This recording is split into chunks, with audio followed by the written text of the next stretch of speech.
First ever factory outlet Mukunda jewelleries Kukatpally, Khammam, Kothapet, Somajiguda, Hanamkonda and Suchitra. ప్రస్తుతం మనతో పాటు ఉన్నారు కాంగ్రెస్ నుంచి media committee chairman Sama Rammohan Reddy గారు. అంతేకాదు ఆయన స్పోక్స్ పర్సన్గా కూడా ఉన్నారు, ఇంకా అడ్వకేట్ కూడా. ఒక్కసారి హెచ్సియు వివాదంపై ఆయన ఏం చెప్తారో ఆయన మాటల్లో విందాం ఇప్పుడు. నమస్తే అండి.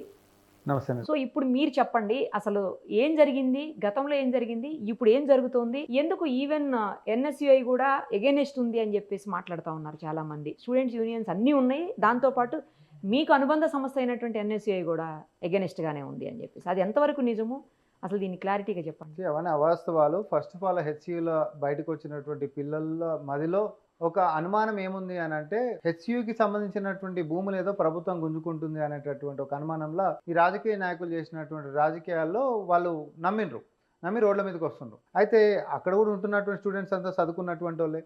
మరి వాళ్ళకి సంబంధించినటువంటి అడ్మినిస్ట్రేషన్ బ్లాక్లకు అసలు ఏంది దీని కథ అని వాళ్ళైనా చెప్తారు.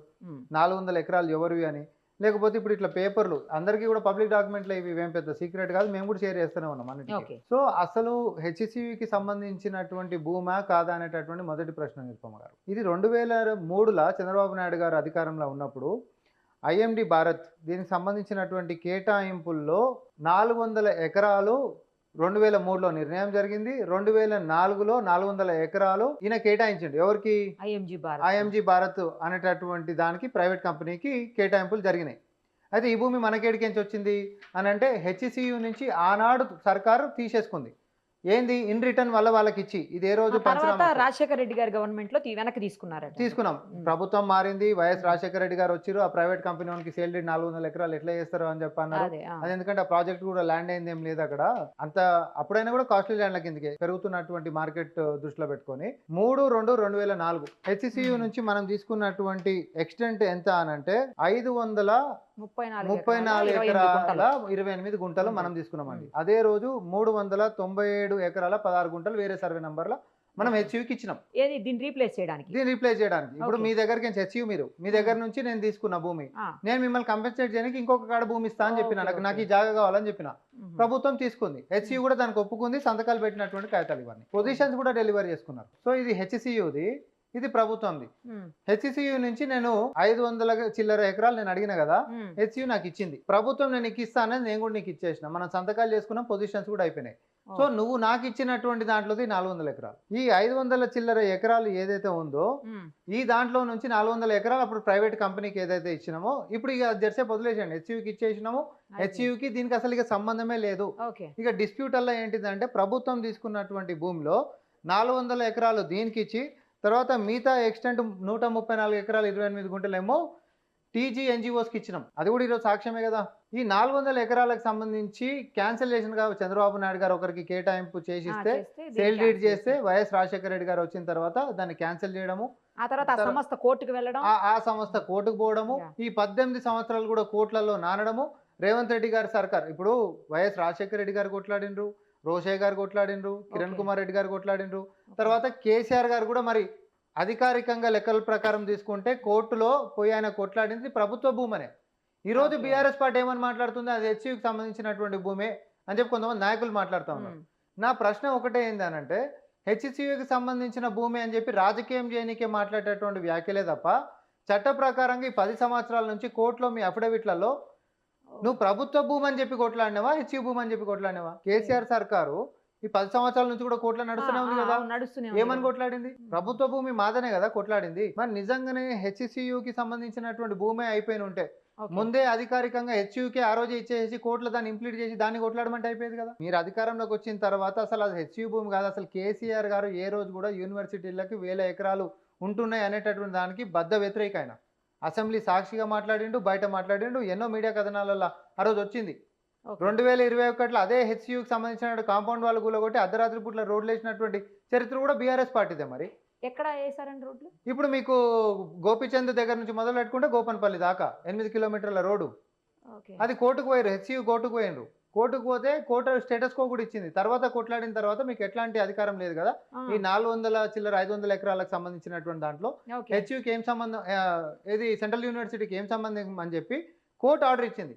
తద్వారా ఆ ఆర్డర్ తోటి కూడా అసలు ఈ 500 చిల్లర ఎకరాలు, సబ్జెక్ట్ మ్యాటర్ ఏమో 400 చిల్లర ఎకరాలు మ్మ్. కదా, దీనికి హెచ్యుకి సంబంధమే లేదనేటటువంటిది ఎస్టాబ్లిష్ అయింది నిరుపమ గారు. సో నువ్వు హెచ్యు 400 ఎకరాలకు సంబంధించి క్లెయిమ్ చేయనికనే లేదు, అది మీది కాదన్నప్పుడు కోర్టే చెప్పినాక ఓ. ఇంకోటి 400 ఎకరాలు నేను ప్రభుత్వంలోకి ఇచ్చిన, నేను ఎక్స్చేంజ్లో నీకు ఇచ్చినటువంటి భూమి నీ కాడుందిగా, అది నువ్వు చూసుకో. నువ్వు నాకు ఎక్స్చేంజ్ ఇచ్చినటువంటి భూమి లీగల్ డిస్ప్యూట్లు పడ్డాయి, 18 ఏళ్ళ సంది నేను కొట్లాడుతున్నా, వాళ్ళకి సేల్ డీడ్లు పాత ప్రభుత్వం ఒకళ్ళు చేసిపోతే మేము దాన్ని క్యాన్సిల్ చేసినాం, వాళ్ళు దాన్ని ఛాలెంజ్ చేస్తూ కోర్టులో కొట్లాడారు, మేము దాన్ని కొట్లాడుకుంటే ఈరోజు మళ్ళీ తిరిగి సాధించుకున్నాం. సో ఈ రోజు 400 ఎకరాలు మేము గెలిచిన తర్వాత అది కూడా ఏమో వన్యప్రాణులు ఉండేదో లేకపోతే ఫారెస్ట్ కేటగిరీలో ఉన్నటువంటిది కానే కాదు. ఇక్కడ అక్కడ ఏం పిల్లలకి లేవంటారా? అసలు ఇక్కడ జీవరాశులు ఏం లేవా? పిల్లలకి తెలవాల్సినటువంటి విషయం, ఇంకొక విషయం కూడా ఏంటిది అని అంటే, మ్మ్. అటవీ భూములని యూనివర్సిటీల కిందకి ఇయ్యరండి. ఓకే, అటవీ భూమి ఎట్లయితుంది, మాట్లాడుతారేమో హెచ్యు భూమి అంటారు, హెచ్యు భూమి కాదని చెప్పి నేను చెప్పిన ఇప్పుడు. మ్మ్. ఎందుకంటే మీరే ఎక్స్చేంజ్ దాంట్లో హెచ్యు రిజిస్టర్ గారే మాకు పంచనామా చేపించి మరి పొజిషన్ హ్యాండ్ ఓవర్ చేసిండు. ఇన్ ఎక్స్చేంజ్ టు దట్ మేము ఇంకొక కాడ మీకు జాగి ఇచ్చేసేసినాం, అది అక్కడికి అయిపోయింది. మ్మ్. కానీ అది ఈ రోజు కొంతమంది అటవీ ప్రాంతం అనమాట, అటవీ బీజేపీ వాళ్ళు వీళ్ళందరూ కూడా సెన్సిటివ్ ప్రాంతం, అటవీ ప్రాంతం అనమాట. అటవీ ప్రాంతం అని మన నోట్ తోటి మాట్లాడితే సరిపోదు, రెవెన్యూ రికార్డులు కూడా చెప్పాలి. అటవీ ప్రాంతం అని చెప్పి మన నోట్ తోటి కేవలం ఇప్పుడు మీకు బ్యాక్ హ్యాండ్నో ఇంకేనో పొలం ఉంటుందండి, దూర ప్రాంతాలలో పొలం ఉంటుంది, పడవ పెట్టిరు అనుకోరు, ఒక 10 ఏళ్ళలో 15 ఏళ్ళలో 20 ఏళ్ళలో చెట్లు చేమలు మొదలు వస్తాయి కదా, Yeah. దాంట్లో పురుగు పుట్రా లేకపోతే అన్నీ చిన్న చిన్న వస్తాయి. కుందేళ్ళు అవో ఇవో ఏవో ఒకటి వస్తూనే ఉంటాయి కదా. మ్మ్. ఈరోజు పూరంబోకు ల్యాండ్కి సంబంధించినటువంటిది అది ఖచ్చితంగా రెవెన్యూ రికార్డులలో కూడా చాలా స్పష్టంగా మేము చెప్పినాము. రెవెన్యూ రికార్డ్స్ మీరో మేమో కేవలం మేము చెప్పి మా సొంతంగా రాసుకునేటటువంటి అంశాలు ఉండనే ఉండవు. కంచా అస్తబల్ పూరంబోక్ సర్కారీ అనేటటువంటిది రెవెన్యూ రికార్డులలో ఉన్నటువంటిది, అంటే అది వేరే దానికి పనికొచ్చేటటువంటిది కూడా కాదు.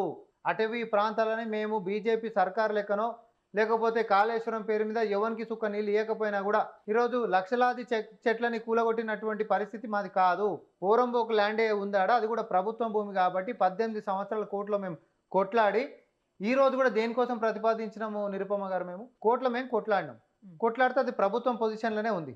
రెవెన్యూ అధికారులు అడిగి పోయిరు, పంచనామా చేసిరు, ఇది పూరంబోకు ల్యాండే అని చెప్పి తీర్మానించారు. మళ్ళీ కూడా అది ప్రభుత్వ పొజిషన్లోనే ఉంది.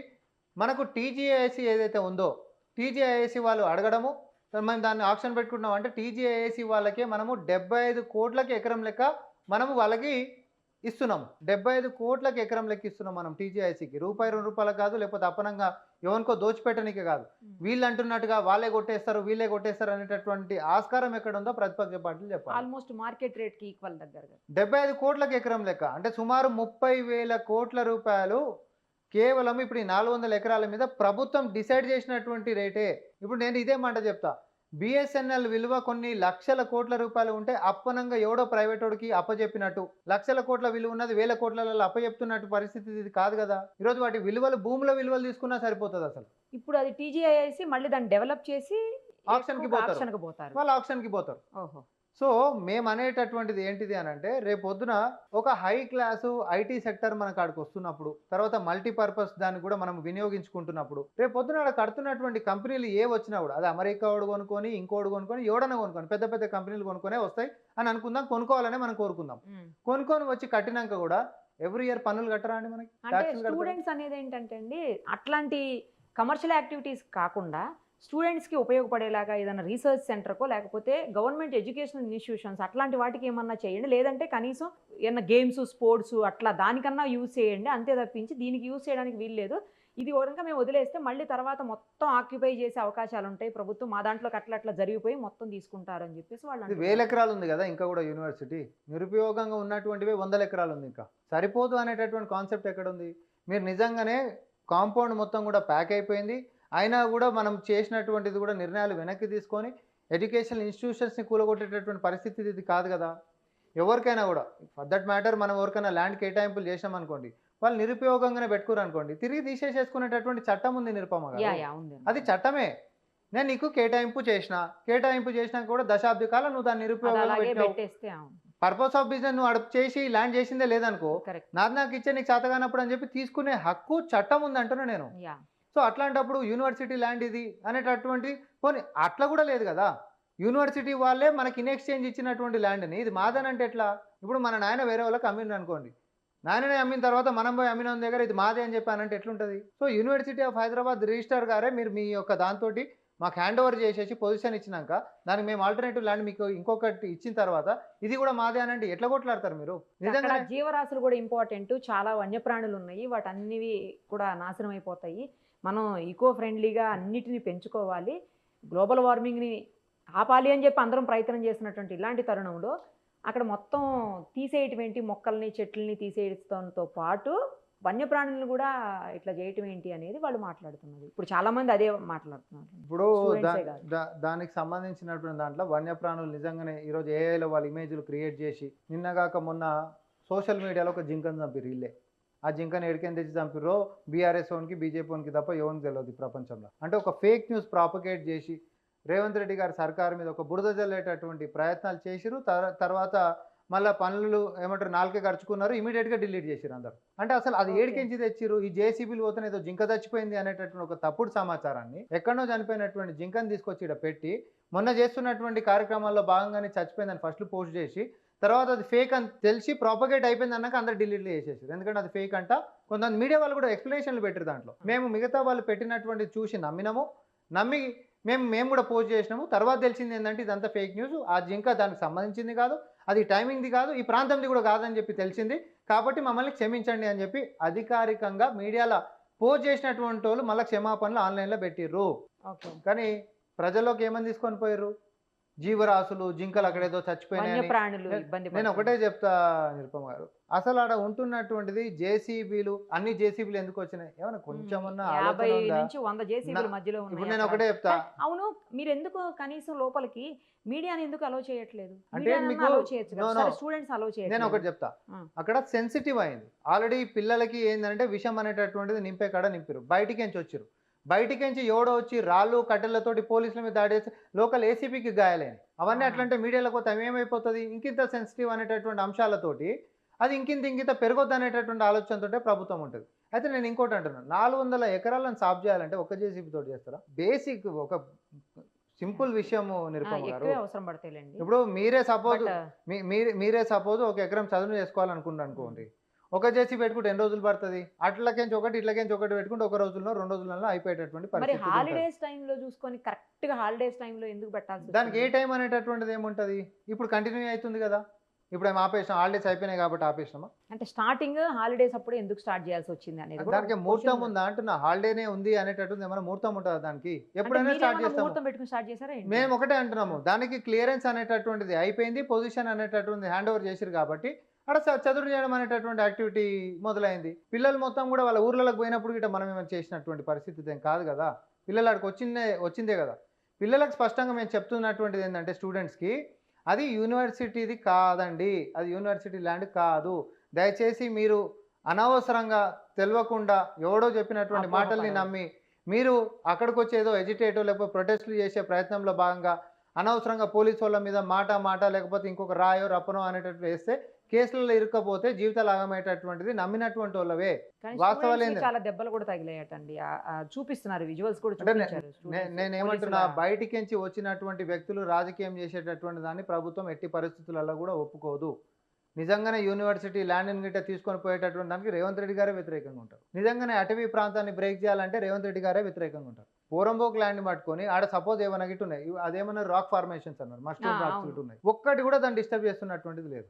ఇంకోటి మరి రేపు దీంట్లో construction అప్పుడైనా పీకాక్ మీరు లేక్, చూసేస్తారు దీంట్లో కదా. ఇంకొకటి పీకాక్ లేక్ అని అన్నారు, తర్వాత బఫెలో లేక్ అన్నారు. ఉమ్. అసలు ఫస్ట్ ఆఫ్ ఆల్ ఈ 400 acres ఎక్స్టెంట్ లో ఏ వాటర్ బాడీ కూడా లేదు.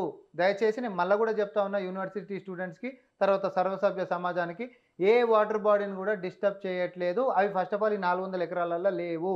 సో ఆడ ఎట్లా ఉంటున్నటువంటి మీ పీకాక్ లేకో బఫెలో లేకో అవి 7 ఉన్నాయి, గాడనే ఉంటాయి. వాటిని ఎవరు డిస్టర్బ్ చేస్తున్నటువంటిది లేనే లేదు. ఆ డిమార్కేషన్లు ఈ భాగం కానే కాదు. మరి రాక్స్ రేపొద్దున కన్స్ట్రక్షన్ అప్పుడైనా రాక్ తీయాల్సిందే కదా. తీయాల్సింది లేదు. ఆ ప్లానింగ్ ఎట్లా చేస్తున్నారు అని అంటే ప్రపోజ్డ్ ప్లాన్లో కూడా ఈ పాత ఏవైతే ఉన్నాయో దీన్ని ప్రిజర్వ్ చేసుకుంటున్నాయి. ల్యాండ్స్కేపింగ్ డిజైన్ దాంట్లో ఇచ్చి ఒక లేఅవుట్ మనం చేస్తాం, Okay. ఎమ్యూనిటీస్ మనం ఇస్తాం కదా, అవును, ఒక పార్క్ ఇస్తాం, అవును. లేకపోతే ఇంకోటి ఒక రెసిడెన్షియల్ ప్రాజెక్ట్ చేయాలంటే ఎమ్యూనిటీస్ అని మనం అన్నీ ఇస్తాం కదా. ఇస్తారు, అవును. సెట్ బ్యాక్ అని, లాన్ అని, పార్క్ అని, లేకపోతే జిమ్ ఏరియా అని, లేకపోతే క్లబ్ హౌస్లు అని ఎట్లయితే ఇస్తారో రేపు పొద్దున టీజీఐసికి సంబంధించినటువంటి ప్రపోజ్డ్ లేఅవుట్లో కూడా ఈ రాక్ ఫార్మేషన్స్ అన్నిటిని కూడా ల్యాండ్స్కేపింగ్ల కింద చూపించుకొని దాన్ని ప్రిజర్వ్ చేసేటటువంటి ప్రణాళికతోనే ఈ ప్రభుత్వం ముందుకు పోతా ఉంది. ఏ ఒక్క రాయిని కూడా ఎవరు కూడా పక్కకు జరుపుతున్నటువంటి దాఖలాలు లేవు, ఉండబోవు అని చెప్పి ప్రభుత్వం చాలా స్పష్టంగా చెప్పినాం మేము. ఇక్కడ నష్టం ఏమొచ్చింది మరి నాకు చెప్పురి. అంటే ఎవరిని చూడనినప్పుడు అటు స్టూడెంట్స్ని చూడనీయట్లేదు, ఇటు మీడియాని అలో చేయట్లేదు. ఎవరిని అలో చేయనప్పుడు లోపల ఏం జరుగుతుంది, ఏం ఉంచుతున్నారు, మీరు ఏం తీసేస్తున్నారు అనేది ఎట్లా తెలుస్తుంది ఇప్పుడు పబ్లిక్‌కి? రాక్స్ తీయము అని చెప్పి ఖచ్చితంగా మేము చెప్పినాము. ఇప్పుడు కోర్టుకి సంబంధించినటువంటి వ్యవహారంలో మేము కోర్టులో గెలిచి టైటిల్ మరి మనం సంపాదించుకున్నటువంటి దాంట్లో మీరు మమ్మల్ని చూడనిస్తలేరు, ఆడ ఏం జరుగుతుందో చూడాలి, చూసేటోళ్ళు చూసుకుంటే అయిపోతుంది. అది సెన్సిటివ్ అయ్యి ప్రొటెస్ట్లు అని చెప్పి రాజకీయ నాయకుల యొక్క ప్రమేయం అడిగి తీసుకొని వచ్చి స్టూడెంట్స్ని రెచ్చగొట్టేటటువంటి రాజకీయాలు జరిగినప్పుడు అది సెన్సిటివ్ జోన్ కిందకి మారుతుంది. అంటే అలా కాదు, మీరే దగ్గరుండి మీడియా వాళ్ళని ప్లస్ ఎవరైనా రాజకీయ నాయకులను ఒకరినో ఇద్దరినో లేదా స్టూడెంట్ యూనియన్ నాయకులు ఇద్దరినో ముగ్గురు అట్లా కొంతమందిని తీసుకెళ్ళి ఏం జరుగుతుందన్న చూపించవచ్చు కదా అట్లీస్ట్. అధికారికంగా మనమే చెప్పిన తర్వాత నిరుపమ గారు మేము చెప్పిన మాట మీద లేమనుకో, రాక్ ఫార్మేషన్స్ని మేము కదపట్లేదు అని చెప్పినాము, అధికారికంగా చెప్పినాము. నిన్న ఉప ముఖ్యమంత్రి గారు ఇతర మంత్రులు అందరూ కూడా ప్రెస్ మీట్ పెట్టి మరీ చెప్పారు, ప్రజలు మొత్తం చూసారు. రేపు పొద్దున అయినా కూడా మేము చెడగొడితే ప్రజలు మమ్మల్ని క్షమిస్తారా, ఊకుంటారా? అంటే ఎలా తెలుస్తుంది, ఎప్పుడుకో కదా అదంతా తెలిసి ఎప్పటికెందుకు అవుతుంది అండి, అదే సంవత్సరాలు పడుతుంది ఏమన్నా. మరి కన్స్ట్రక్షన్ అయ్యేసరికి చాలా టైం పడుతుంది కదా. కన్స్ట్రక్షన్ సంగతి కాదు, ప్రపోజ్డ్ ప్లాన్ చెదరు చేసిన తర్వాత కనిపించేదే కదా, ఒకసారి చెదరు చేసిన తర్వాత కనిపించేదే కదా. ఏ రాక్ ఎవరిని అన్ని కనిపిస్తాయి కదా, అన్ని మీడియా విజువల్స్లో ఎవరు వచ్చినా రాకపోయినా సుమన్ టీవీకి ఎట్లకెంచి పోవాలన్నా కూడా మీకు బాగా తెలుసు కాబట్టి మీరు పోతారు, మీరు చూపిస్తారు, మీరు ఊక్కునేటోళ్ళు కూడా ఏం కాదు, మాకు కూడా తెలుసు. కాబట్టి మేమేమంటున్నామంటే మేము ఒకసారి చెప్పినాము, అది ఎట్లాంటి రాక్ ఫార్మేషన్స్ కూడా మనం ఇబ్బంది పెడతలేము, అవి వాటిని ప్రిజర్వ్ చేసుకుంటున్నాయి, ప్రపోజ్డ్ ప్లాన్స్ రాబోతున్నాయి. అంతేకాదు వాటర్ బాడీస్ అని చెప్పి ఏవైతే పిల్లలు ఫీల్ అవుతా ఉన్నారో అవి అసలు ఫస్ట్ ఆఫ్ ఆల్ ఈ 400 ఎకరాల కిందికి కవర్ అయితే లేవు, ఈ డిమార్కేషన్ల భాగమే కాదు, అవి కూడా డిస్టర్బ్ అయితే లేవు అనేది చాలా స్పష్టంగా తీసి జరుగుతున్న దాన్ని అన్ని చూపిస్తాం, అన్ని చూపిస్తాం. పోనీ అన్ని లీకేజ్లు ఆల్రెడీ వస్తూనే ఉన్నాయి. ఇప్పుడు చదును అనేటటువంటిది అక్కడ దాకా కూడా ఇంకా పోలేదు కదా, చదును చేసేటటువంటిది అక్కడ దాకా కూడా ఇంకా పోలేదు. అన్ని అయిపోయినాక కూడా బహిరంగంగానే చూపిస్తాము, ప్రజల మధ్యలోనే పెడతాము, ఇలా దాచిపెట్టుకొని చేసేటటువంటి అంశాలు ఏవి కూడా లేవు. ఇప్పుడు సచివాలయం కడుతుంటే అసలు పెట్టి ఒక మీడియా నన్న లోపలికి ఎలవ్ చేసిరా అంటే అదే ఫాలో అవుతున్నారు, ఎలవ్ చేసిరా, మేమని ఇంక ఎలవ్ చేసాం. కానీ తర్వాత అక్కడ ప్రొటెస్ట్లు, స్టూడెంట్స్ అక్కడ జేసీబీలను ఆపేటటువంటి ప్రయత్నాలు ఇవన్నీ జరుగుతున్నాయి కాబట్టి మనం ఆపినాం. మీరు దయచేసి అర్థం చేసుకోవాలి, వాళ్ళకి మాకుంటున్నటువంటి తేడా. మనం ముందు పోయేటటువంటి ఆస్కారం అందరు స్టూడెంట్స్ కూడా పోయిరు ఆడికి, కానీ పోయిన వాళ్ళు పోయి చూసి ఊకుండేటటువంటి అంశం లేకుండా ఎవరో చెప్పింది నమ్మడం, తర్వాత కొంతమంది బయటికించి జనాలు యూనివర్సిటీకి సంబంధం లేనటువంటి వాళ్ళు రావడం, అక్కడ గొడవలు చేసేటటువంటి కుట్రలు చేయడం, ఇవన్నిటిని పసిగట్టినటువంటి ప్రభుత్వం అక్కడ కొంచెము నియమాలు నిబంధనలు పెట్టినాం. దీంట్లో తప్పేముందో నాకైతే అర్థమవుతలేదు. సో హెచ్సియు స్టూడెంట్స్ భయపడాల్సినటువంటి అవసరం ఏం లేదు, అది మీ జాగా కాదు, మీ జాగా ఎప్పుడో 2004లోనే ఇచ్చేసేసినటువంటి జాగా, అది మీది కాదు, స్పష్టత నెంబర్ 1. తర్వాత మీరు అనుకుంటున్నటువంటి పీకాక్ లేకు, బఫెలో లేకు, ఈ వాటర్ బాడీస్కి సంబంధించినటువంటిది ఏ రకంగా కూడా డిస్టర్బ్ కాబోదు. ఎందుకనంటే ప్రపోజ్డ్ 400 ఎకరాలలో వాటర్ బాడీస్ లేవు. మరి ఆ వన్యప్రాణులన్నీ ఎక్కడికి పోవాలి? హెచ్యూలోనే ఉంటాయి.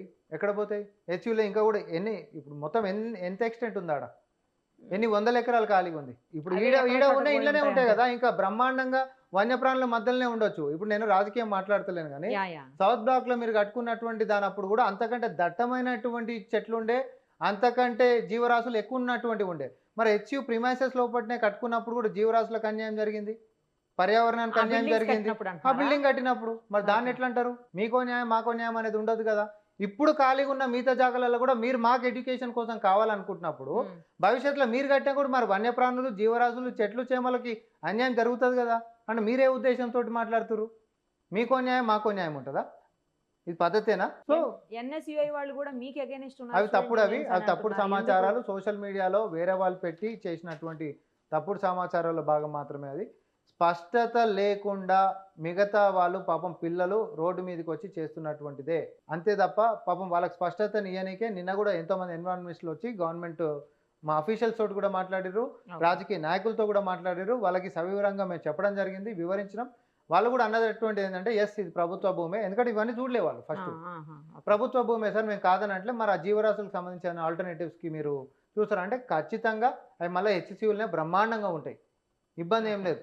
ఇక్కడ ఏదో కేవలం కట్టిన బిల్డింగులు తప్ప మిగతా మొత్తం ఏదో ప్రభుత్వం గుంజుకుంటుంది అనేటటువంటి అంశం కానే కాదు. ఎప్పుడో 18 ఏళ్ల క్రితము హెచ్సియు ఇచ్చేసినటువంటి భూమి గురించి ఇంకా కూడా మాదే అనుకొని భావిస్తున్నటువంటి విద్యార్థులకు మేము ఇస్తున్నటువంటి స్పష్టతకి ఇదే, అది మీ భూమి కాదండి, మీరు దాని గురించి అపోహలు వద్దు. సో ఇది ప్రభుత్వం ఏమనుకున్నదో అది కంటిన్యూ చేస్తారు, ఆపే ప్రసక్తే లేదు. ప్రభుత్వ నిర్ణయం కదా అది ప్రభుత్వ నిర్ణయం. అండ్ ఇంకొకటి, తెలంగాణ డెవలప్మెంట్ అనేటటువంటి దాంట్లో భాగంగా జరుగుతున్నటువంటిది. ఇందులో ప్రత్యక్షంగా, పరోక్షంగా కొన్ని లక్షల మందికి ఉపాధిని ఇచ్చేటటువంటి అవకాశాన్ని ప్రభుత్వం ఎట్లా వదులుకుంటాం? ఇటు ఒక పక్క ఉపాధినిస్తూ ఆక్షనే చేస్తున్న మనం ఉత్తమ పుణ్యానికి ఎవరికో ప్రైవేట్ వాళ్ళకి అలాట్ చేస్తలేం కదా. నరేంద్ర మోడీ గారు లక్షల కొద్ది ఎకరాలను అడగోలుగా కార్పొరేట్లకు ఇచ్చి మైనింగ్ల కోసం ఇస్తున్నటువంటిది కాదు కదా. ఇది మొన్న పార్లమెంట్లో అఫీషియల్గా వచ్చినటువంటి జవాబు. గత 10 సంవత్సరాల్లో ఎంత అటవీ ప్రాంతాలని అన్యాక్రాంతం చేసిండ్రు in the name of development అని అడిగినటువంటి ప్రశ్నకి వాళ్ళు ఇచ్చినటువంటి జవాబు ఏంటిదంటే అక్షరాల 1734 స్క్వేర్ కిలోమీటర్స్ 1734 స్క్వేర్ కిలోమీటర్స్ అటవీ భూమి నిరుపమ గారు. అది రెవెన్యూ రికార్డులలో అటవీ భూమి అని ఉంటున్నటువంటి ప్రాంతాలనే వాళ్ళంతా మార్చారు. ఇక లేనటువంటి వాటి గురించి నేను చర్చ పెద్దది. సివిల్ సొసైటీస్కో ఇంకో వాళ్ళ దగ్గరికి పోతే వాళ్ళు 10 లక్షలలో చెప్తారు. వాళ్ళు ఇచ్చినటువంటి అధికారికంగానే ఇన్ని లక్షల ఎకరాలకు సంబంధించి ఉంటే మరి మీరు ఈరోజు వచ్చి ప్రాణులు తర్వాత జీవరాశులు అని అంటే లక్షల కొద్దీ 10 లక్షల కొద్దీ ఒక్కొక్క రాష్ట్రంలో మీరు అడవిని సంపదను మొత్తం కూడా కుల్లబొడుస్తుంటే ప్రైవేటు అదానీలకి అంబానీలకు వాళ్ళ మైనింగ్ల కోసము ఇంకో దానికోసం మీరు అప్పనంగా అప్పచెప్తుంటే అండ్ ప్రభుత్వ భూమి ప్రభుత్వ ఆస్తి కదా మంచి కోసం వాడాలనేటటువంటి మాకేమో ఉపన్యాసాలు ఇస్తున్నారు. మరి అదే ప్రభుత్వ రంగ సంస్థల్ని అప్పనంగా అడ్డికి పావుసేరు ప్రైవేటోనికి అమ్మక దొబ్బుతుంటే ఈరోజు ఇదే ఏవీపీ నాయకులు ఎక్కడ పోయారండి? విద్యార్థి లోకం అనేటటువంటి తప్పని ఏ రకంగా ఎవరు చేసినా కూడా మీరు ప్రశ్నించాలి కదా. మరి బిఎస్ఎన్ఎల్ అమ్మినప్పుడు ఎక్కడ పోయారు? పోర్ట్లను అమ్మినప్పుడు ఎక్కడ పోయారు? ఎయిర్పోర్ట్లను అమ్ముతున్నప్పుడు ఎక్కడ పోయారు? రైల్వేలను అమ్మేటటువంటి ప్రయత్నం చేస్తుంటే ఎక్కడ పోతురు? ఇప్పుడు ప్రభుత్వ రంగ సంస్థలు కావా, లేకపోతే కొలువులు ఇచ్చేటివి కావా, లేకపోతే వాటికి వేల ఎకరాల భూములు లేవా? దానికి ఒక న్యాయం దీనికి ఒక న్యాయం ఉంటుందా? జెండా పట్టుకోగానే దీన్ని అవతలని మాత్రం విమర్శించవద్దు, మనం చేసేది మొత్తం ఏమో సుఖమైపోతుందా? దయచేసి ఇట్లాంటి రాజకీయాలకి ఒక విశ్వవిద్యాలయం మాత్రం వేదిక కావద్దు. తప్పని చెప్పి మీరు అనండి, మేము వివరణ ఇవ్వాల్సినటువంటి బాధ్యత ప్రభుత్వం మీద మాకుంది, మేము ఇస్తాం, మా బాధ్యత అది. మేము తప్పు చేసి నిజంగా నాడికి వచ్చినాం అనుకో మమ్మల్ని కార్నర్ చేస్తారు 100%. కానీ మీ స్టాండ్ ఏంటిది? యమునా ప్రక్షాళనకి ఏమో మేనిఫెస్టోలో పెట్టి ఎన్నికలు గెలుస్తారు, మూసి ప్రక్షాళన మన నగరంలో చేసుకుందామంటేనే కాళ్ళలో కట్టెలు పెడతారు. మీ స్టాండే డిఫరెంట్ అంటున్నాను. సో బీజేపీకి మాట్లాడేటటువంటి నైతిక అర్హతనే లేదు. గత 10 సంవత్సరాలు ఏమన్నా కన్స్ట్రక్టివ్గా నిజంగానే మనం చెట్లు పెంచినటువంటి పరిస్థితి ఏదైనా ఉందా అంటే అది ఎక్కడ కూడా కనిపిస్తుంది. ఇవన్నీ ఎందుకు? పొల్యూషన్ అనేటటువంటిది లంగ్ స్పేస్ అని మాట్లాడతారు వీళ్ళు. ఏమనంటే ఢిల్లీ కంటే ఎక్కువ పొల్యూషన్ అయితే ఇక్కడ లేదు కదా. మరి ఢిల్లీలోనైతే అంతకంటే ఎక్కువ పొల్యూషన్ ఉంది కదా. మరి ఉంటున్నటువంటి పార్లమెంట్ మంచిగా భవనం చక్కదనంగా ఉంటున్నప్పుడు 100 ఏళ్ళు 120 ఏండ్ల చెట్లని వేల సంఖ్యలో చెట్లను మొత్తం నరికేసేసి కొత్త పార్లమెంట్ కట్టాల్సినటువంటి అవసరం ఏమొచ్చినుండే? నువ్వు నగరం నడిబొట్టులనే కదా నువ్వు ఉన్న చెట్లను మొత్తం నరికిపడేసింది. అది ఇంకా అవసరం లేనటువంటి దానికి కదా. ఇదేమో పోరంబోక్ ల్యాండ్. పోనీ అదని అట్లా కాదుగా, కళ్ళమ్మగుంట 100 సంవత్సరాల చెట్లు కనిపిస్తున్నాయి. ఇప్పుడు 400 ఎకరాలు అట్లాంటిది మనకి ఉందా? ప్రజలకు సంబంధించింది కదా, ఇది అలా కాదు కదా, ప్రైవేట్ సంస్థలకు అప్పచెప్తున్నారు. ఉన్న పార్లమెంట్ సరిపోతుంది కదా అంటున్నా నేను. ఎక్స్ట్రా అనేది అవసరం లేనటువంటిది కదా. ఇక్కడ సచివాలయం కూడా అదే మాట అన్నాం మేము. కొత్త సచివాలయం అనేట వాళ్ళు వచ్చిన తర్వాత మేము ఉంటున్నాం అంటే అనివార్యం, మేము ఉండాల్సిందే. కానీ నిర్ణయం ఏందంటున్నాం, మన ప్రయారిటీ ఏంది అని అంటున్నాం. ఫారెస్ట్ ల్యాండ్ గిట్ట రేవంత్ రెడ్డి గారు ఖరాబ్ చేసిండ్రా? చేయలే. యూనివర్సిటీ ల్యాండ్ గిట్ట రేవంత్ రెడ్డి గారు వచ్చినాక గుంజుకున్నారా? గుంజుకోలే. మేము in the interest of Telangana state ఒక ఐటీ డెవలప్మెంట్, మనం ఒక ఐటీ హబ్ లెక్క మారుతున్నటువంటి తరుణంలో ఒక 400 ఎకరాలకు సంబంధించి ఐటీ అండ్ మల్టీ జోన్కి సంబంధించి మల్టీపర్పస్ డెవలప్మెంట్ని దృష్టిలో పెట్టుకొని ఒక విజన్ తోటి ఆక్షన్ చేసినా ప్రభుత్వానికే పైసలు వస్తున్నాయి. ఆడ కట్టిన ఉపాధి తెలంగాణలోకే వస్తుంది. మళ్ళీ రెవెన్యూ అనేది ప్రతి సంవత్సరం కట్టేటటువంటి పన్నులు రాష్ట్ర సర్కార్కే వస్తున్నాయి. అది పోరంబోక్ ల్యాండ్ ఇస్తే. పోరంబోక్ ల్యాండ్ని అమ్ముతే వాటర్ బాడీ అమ్ముతున్నామా, లేకపోతే ఫారెస్ట్ ల్యాండ్ అమ్ముతున్నామా, యూనివర్సిటీ ల్యాండ్ అమ్ముతున్నామా? ఈ 3 కూడా కాదు కదా నిరుపమ గారు. కాబట్టి అన్ని స్పష్టతలను మేము ఇయ్యనిక సిద్ధంగా ఉన్నాం. ఈ మెటీరియల్స్ మొత్తం కూడా ఎవ్వరు కావాలంటే యూనివర్సిటీ పిల్లలకి మేము షేర్ చేస్తాం. దయచేసి అపోహలొద్దు. మీరు చేస్తున్నటువంటి నిరసనలు ఏవైతే ఉన్నాయో మీరు విరమించుకోండి. ఎందుకంటే మీరు ఒక అబద్ధాన్ని నమ్మి ముందుకు నడుస్తున్నటువంటి పరిస్థితి తప్ప వాస్తవాలు అనేటటువంటిది ఎందుకో మరి రాజకీయాలకి మీరు పాపం ఇబ్బంది పడిపోయి దాంట్లో ఒక బలిపశువులు కావద్దని చెప్పి మాత్రం కాంగ్రెస్ పార్టీ నుంచి ప్రభుత్వం నుంచి మేము కోరుకుంటా ఉన్నాం. రైట్ అండి, చూద్దాం ఏం జరుగుతుందో. Thank you so much.